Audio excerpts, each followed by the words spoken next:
कहते हैं कुछ लोग बस जरूरत भर के लिए मांगते हैं और कुछ लोग होते हैं जिन्हें सिर्फ चाहिए होता है, चाहे कीमत कोई भी चुकानी पड़े। आज बात हो रही है एक ऐसे ही परिवार की जहां धन दौलत ही सब कुछ मानी जाती थी। किशनपुर गांव में एक औरत लक्ष्मी अपनी 2 बेटियों के साथ रहती थी, बड़ी बेटी नंदा और छोटी श्रीवल्ली। हालांकि दोनों एक ही मां की बेटियां थीं, पर स्वभाव जैसे दिन और रात। नंदा दिखावे में तेज, बातों में तीखी, लेकिन जरा भी सहयोगी नहीं। वहीं श्रीवल्ली शांति से बोलने वाली, मेहनती और दिल की बेहद साफ। एक दिन घर में, अरे बेटा नंदा, जरा कुछ पैसे दे दे, दवा लेनी है। फिर से? माँ, मैं पैसे नहीं दे सकती।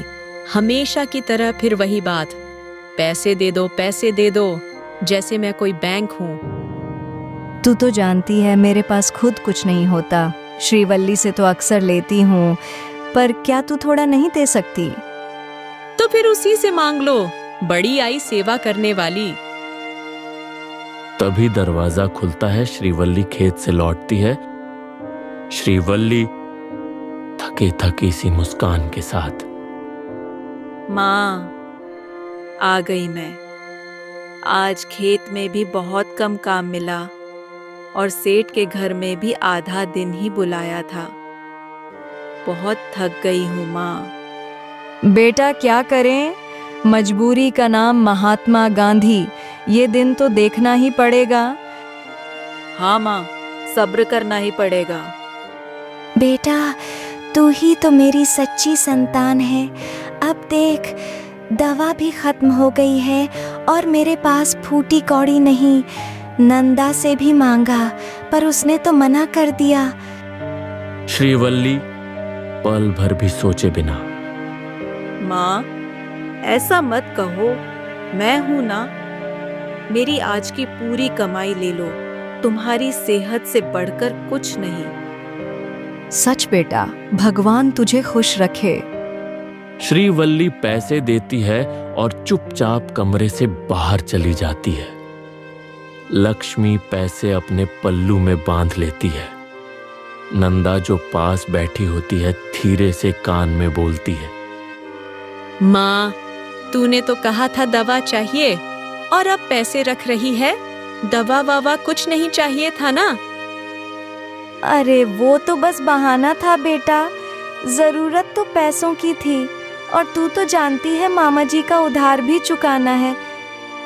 तो फिर आधे पैसे मुझे भी दे दो, मैं भी तो तेरी बेटी हूँ।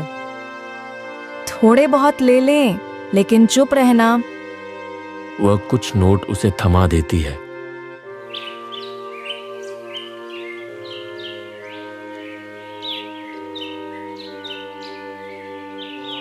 श्रीवल्ली रसोई में बैठी चूल्हे पर खाना बना रही थी।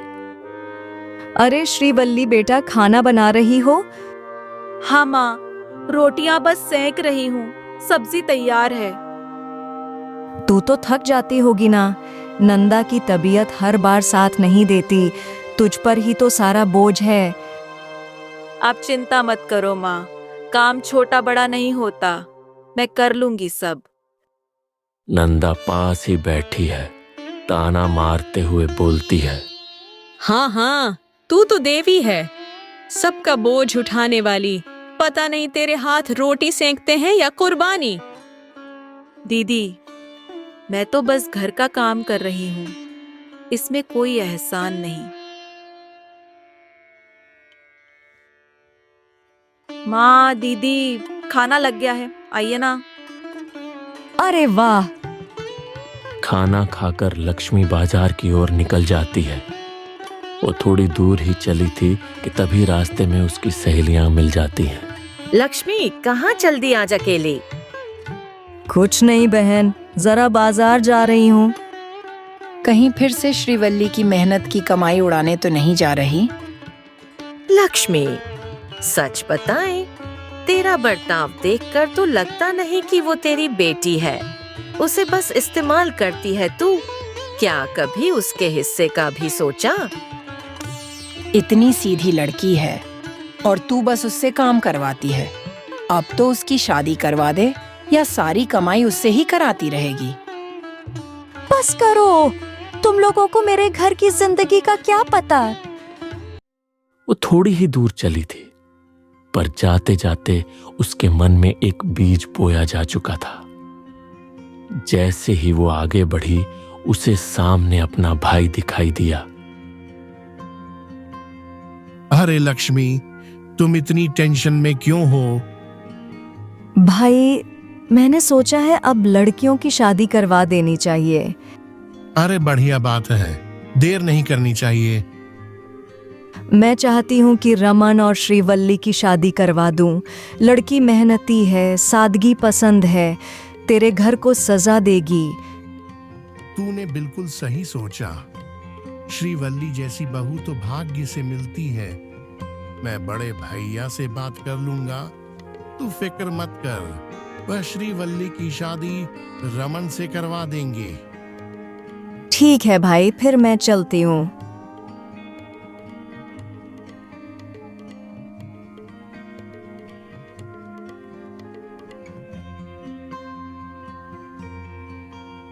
जैसे ही वह घर पहुंचती है, वैसे ही वह अपनी दोनों बेटियों को आवाज देती है। नंदा, श्रीवल्ली, जरा आओ इधर। अब क्या नया हुक्म है माँ? जी माँ। तुम्हारे मामा का बेटा रमन, मैंने श्रीवल्ली की शादी उससे तय कर दी है। एक पल के लिए सन्नाटा छा जाता है। क्या रमन से शादी श्रीवल्ली की? माँ, रमन से तो मेरी बात चल रही थी। मैं बड़ी हूँ। बात चल रही थी, तय नहीं हुई। नहीं, ये शादी नहीं हो सकती। रमन सिर्फ मेरा है। माँ, आपने मेरी पीठ में छुरा घोंपा है। दीदी, अगर आपको इससे तकलीफ है तो मैं मना कर देती हूँ। चुप रहो, तुम्हारा बोलने का कोई हक नहीं है। तुम तो बस नौकरानी की तरह इस घर में रह रही हो। लक्ष्मी कुछ नहीं कहती। नंदा घर से गुस्से में निकल जाती है। नंदा सीधा अपने मामा के घर जाती है। मामा, आप रमन की शादी श्रीवल्ली से नहीं, मुझसे करेंगे, वरना मैं इस घर में कभी कदम नहीं रखूंगी। अरे बेटा, लेकिन श्रीवल्ली की बात तय हो गई है। तो उसे तोड़ दीजिए। रमन से शादी सिर्फ मेरी होगी। और हाँ, श्रीवल्ली जैसी नीच लड़की मेरे बराबर कभी नहीं हो सकती। ठीक है बेटा, तू जैसा कहे। रमन से तेरी शादी तय।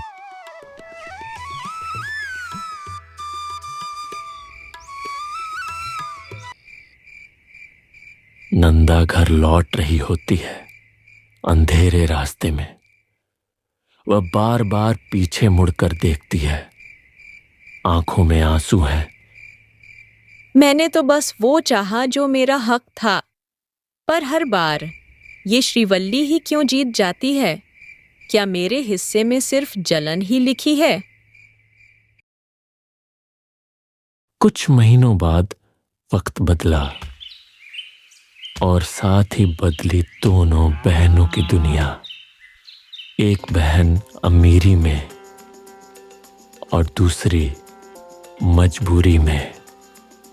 नदी के इस पार नंदा का घर, एसी, फ्रिज, चमकदार पर्दों से सजा कमरा। नंदा नए गहने पहनकर आईने में खुद को निहार रही है। सुनिए, आज जाते समय मेरे लिए एक नई साड़ी लेते आइएगा। पिछले हफ्ते वाली से मन भर गया है। तुम्हारी हर इच्छा पूरी करना मेरा फर्ज है। तुम कहो, मैं चांद भी ला दूं। वैसे एक बात कहूँ, मेरी बहन, उस बेचारी श्रीवल्ली को देखो, शंभुनाथ से शादी कर ली, अब 2 वक्त की रोटी के लिए तड़प रही होगी, और मैं, देखो, रानी बनकर जी रही हूँ। मेरी किस्मत तो चमक गई। अच्छा हुआ मेरी उससे शादी नहीं होने दी। नदी के उस पार श्रीवल्ली का घर, जिसको देख के साफ पता चल रहा था कि कितनी गरीबी में है वह। श्रीवल्ली, सुनो जरा, घर में चावल खत्म हो गए हैं, मैं आते समय ले आऊं? हाँ, थोड़े ले आना, बाकी मैं किसी तरह मैनेज कर लूंगी। और तुम जानती हो ना, मैं सब कुछ करना चाहता हूँ तुम्हारे लिए, पर कुछ चीजें छूट जाती हैं। मुझे ज्यादा नहीं चाहिए, जो है उसमें खुश रहना सीखा है मैंने कभी दौलत नहीं चाहिए, बस एक अच्छा दिल, और वो मुझे मिल गया। तुम सच में मेरी सबसे बड़ी दौलत हो श्रीवल्ली। नदी ने 2 बहनों को 2 किनारों पर ला खड़ा किया। एक को मिला सब कुछ, पर फिर भी वो खाली रही। दूसरी ने सब खोया, पर उसकी आंखों में अब भी सुकून था।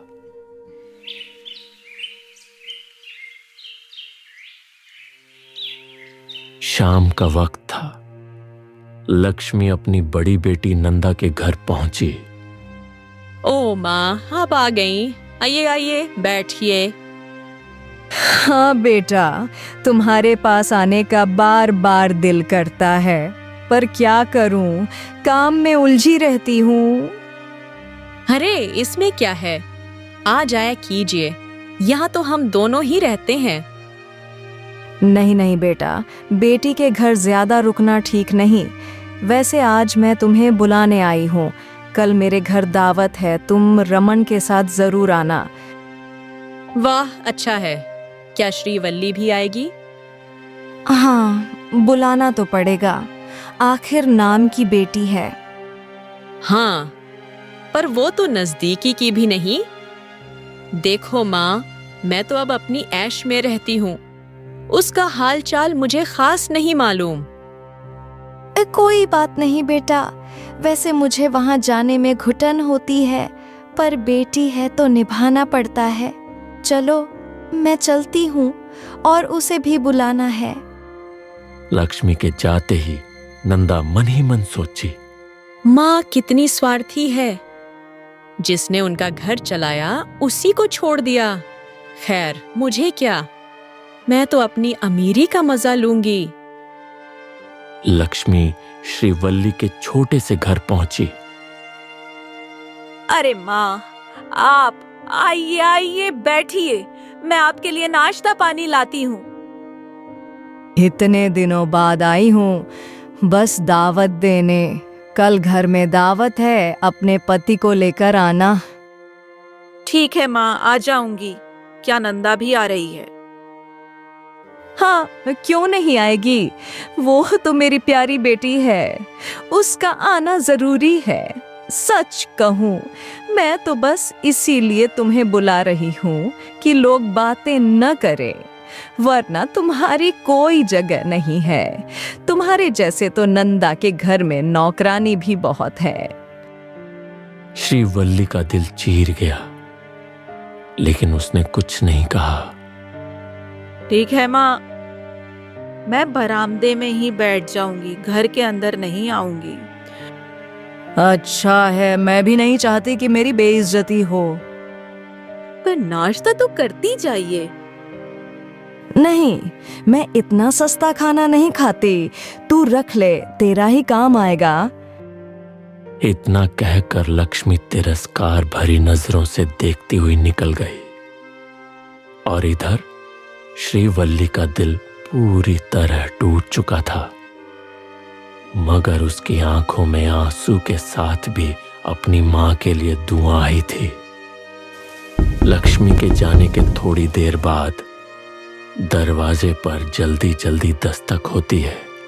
श्रीवल्ली, मेरी मदद कर दो प्लीज। अरे क्या हुआ? तुम इतनी परेशान क्यों हो? सुबह से मेरी बेटी की तबीयत बहुत खराब है। बुखार उतर ही नहीं रहा। मैंने गांव में सबके दरवाजे खटखटाए, यहाँ तक कि प्रधान के पास भी गई थी, लेकिन उन्होंने भी साफ मना कर दिया। अब समझ नहीं आ रहा क्या करूं। तुम ही मदद कर दो। हाँ, तुम चिंता मत करो। मेरे पास थोड़ा सा पैसा बचा है जो मैंने घर के खर्च से बचा कर रखा था। ये लो, इसे ले जाओ और तुरंत डॉक्टर को दिखाओ। सच? तुम सच में मेरी मदद कर रही हो? मैं कर्ज समझ कर ले रही हूँ, जल्दी लौटा दूंगी। अरे, कैसी बात करती हो? पड़ोसी तो मुसीबत में ही काम आते हैं। पैसे लौटाने की कोई जरूरत नहीं, पहले अपनी बेटी को ठीक करो। श्रीवल्ली की पड़ोसन चली जाती है।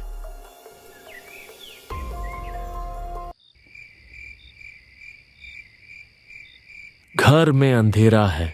एक टिमटिमाता हुआ दिया जल रहा है। श्रीवल्ली और उसके पति जमीन पर बैठकर रूखी सूखी रोटी खा रहे हैं। सुनिए, हमें कल माँ के यहाँ दावत पर जाना है। थोड़ा बहुत पैसे हो तो दे दीजिए ना, कुछ तो ले जाना होगा। श्रीवल्ली, क्या बताऊं, हालत तो तुम जानती ही हो। पगार अब तक आई नहीं है और जो कुछ बचा था वो दवा दरूज में चला गया। अगर वो सगाई वाली रकम बची होती तो तुम्हें अब भी दे देता। कोई बात नहीं जी, मेरे पास भी अब कुछ नहीं बचा, सब खर्च हो गया। पर आप चिंता मत कीजिए, मैं किसी न किसी तरह इंतजाम कर लूंगी। आप परेशान मत होइए। दोनों एक दूसरे को देखकर हल्की मुस्कान देते हैं और खाना खत्म कर लेते हैं। बाहर रात गहराती जाती है।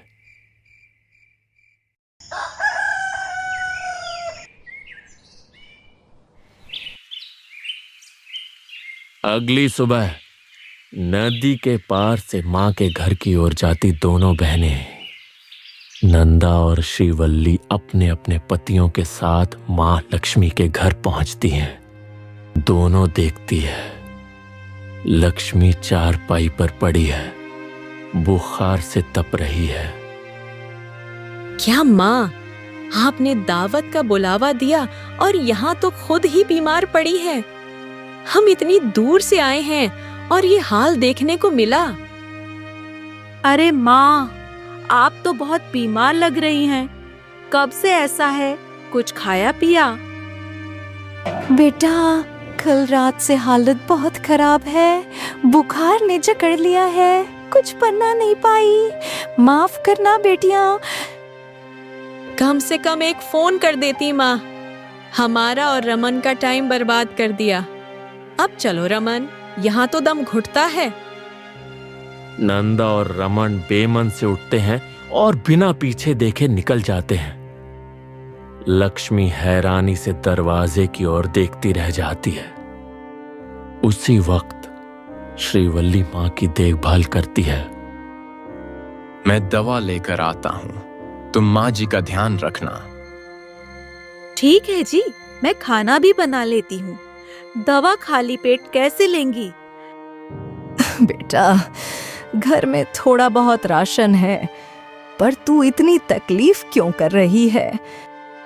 माँ, आप हमारी माँ हैं।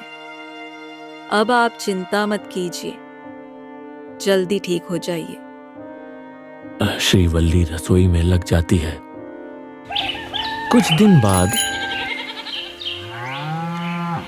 लक्ष्मी अब बिस्तर से उठ बैठती है। चेहरे पर थोड़ी रौनक लौट आई है। श्रीवल्ली उनके पास बैठी है। श्रीवल्ली, मुझे माफ कर दो। मैंने हमेशा नंदा को चाहा, तुम्हें नजरअंदाज किया। तुम्हें सिर्फ इसलिए याद किया क्योंकि तुम्हारे पास और कोई नहीं था। पर आज जब मैं टूटी तो नंदा मुझे छोड़कर चली गई। तुमने बिना किसी शिकायत के मेरी सेवा की। अब समझ आई, बेटी वही होती है जो माँ के बुरे वक्त में साथ खड़ी हो। तुम मेरी सच्ची बेटी हो। ऐसा मत कहिए माँ, बेटी होने के लिए खून का रिश्ता जरूरी नहीं, प्यार और फर्ज होता है। दीदी को भी मत बुरा मानिए, शायद उन्हें वक्त लगेगा समझने में। आप बस जल्दी से ठीक हो जाइए, बाकी सब ठीक हो जाएगा। तुम दोनों पति पत्नी इस छोटे से घर में जितनी खुशी से जी रहे हो, वो सबक है मेरे लिए। अब मेरी बाकी जिंदगी तुम्हारे साथ बिताना चाहती हूँ। क्या तुम मुझे रखोगी? माँ, यह भी कोई पूछने की बात है? ये घर आपका भी है। सच्चा रिश्ता वही होता है जो सुख दुख में साथ निभाए। प्यार दिखाने से नहीं, निभाने से साबित होता है। कभी कभी जिन्हें हम कम समझते हैं वही सबसे बड़ा सहारा बनते हैं। औलाद का मोल उसकी दौलत से नहीं, उसके दिल से आंका जाना चाहिए।